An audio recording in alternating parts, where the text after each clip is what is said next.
L'initiative de la motion de censure est venue de notre collègue Chérubin Okende. L'initiative de la motion n'est pas venue du bureau d'âge.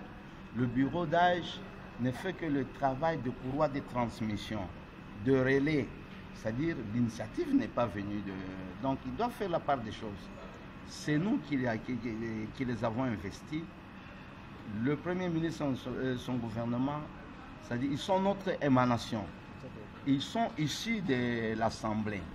Si le Premier ministre s'entêtait à ne pas venir, je crois que je peux prendre l'exemple de l'ancien vice-président du Parlement qui n'était pas venu le jour où nous avions initié une motion, mais il était déchu du Parlement. Donc nous allons nous baser sur la procédure. C'est une procédure qui en marche. Peut-être s'il venait se pointer, il pourra peut-être très bien se justifier, nous pouvons le gracier.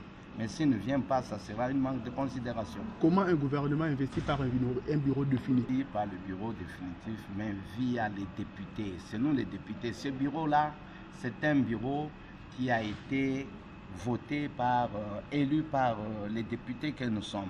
C'est-à-dire, c'est nous les députés qui invitons le Premier ministre. Ce n'est pas le bureau d'âge. Il doit faire la part des choses. C'est nous les députés, c'est nous qui avions initié cette procédure. Donc il n'est pas dit que c'est le bureau d'âge. Le bureau d'âge n'aura même pas à poser les questions au Premier ministre s'il venait. Les gens qui vont poser, c'est nous les députés. Donc ici, il ne s'agit pas du... Le bureau n'est qu'une représentation, le bureau définitif ou le bureau d'âge. Et si vous lisez maintenant l'arrêt de la Cour, on a donné toutes les prérogatives au bureau d'âge qui lise très bien l'arrêt de la Cour. Donc maintenant, si vous vous figez seulement au règlement intérieur, il y a certaines histoires qui ne sont pas dites dans le règlement intérieur, qui ne sont même pas interdites dans le règlement intérieur. Or, on dit que ce qui n'est pas interdit est permis.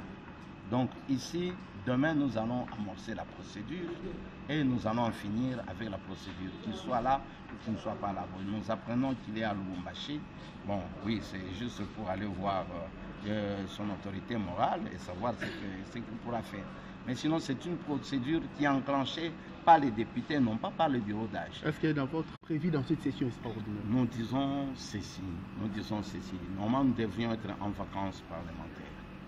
Si nous ne sommes pas partis en vacances, c'est puisqu'il y a eu la déchéance du bureau Mabunda et qu'on ne pouvait pas laisser la deuxième institution qui est l'Assemblée nationale dans le vide, sans animateur. Raison pour laquelle nous avons mis sur pied le bureau d'âge et que le bureau d'âge a bénéficié d'un élargissement de pouvoir de la part de la Cour constitutionnelle. Et maintenant, le bureau d'âge est en train d'expédier les affaires courantes,